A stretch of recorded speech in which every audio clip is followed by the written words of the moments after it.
Hi guys, namkelekile nonke kwezi Chisape Entertainment Channel.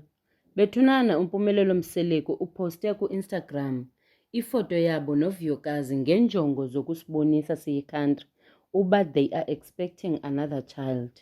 Yo, bazithela, ababajajanga abantu kodwa kuyo yonke loo nto. Mna ndiye ndaqonda ngqo kwicomment kababa uMseleku. Ndafika hayi bandla, ndicela ukunifundela as it is. Uthi ubaba Mseleku, thank you so much Vuyokazi for making sure that our surname lives forever.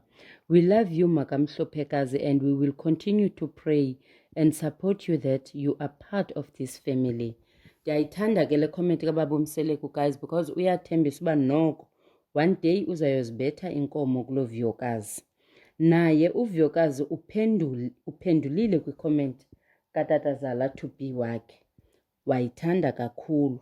Kuthiwa ke guys, please stop judging uMpumelelo kuba uyazondla izingane zakhe, akabaleki, akafani nabanye obaby daddy ababaleka ngenyawo zombini. Uthi omnye noVuyokazi iCountry mayimxolele kuba at least abantwana bakhe they share the same dad, abazo choice assorted. Into endiqapheleyo yile uba uMpumelelo noba wenze ntoni na utata wakhe akamlahli, uyamsapota, uhlala engakuye noba sekutheni phambi kwethu. Inoba umthethisa in their closet mntakabawo. Inkosi kakhulu guys ngokundijoyina. Please share your views on comment section, like and subscribe. Bye.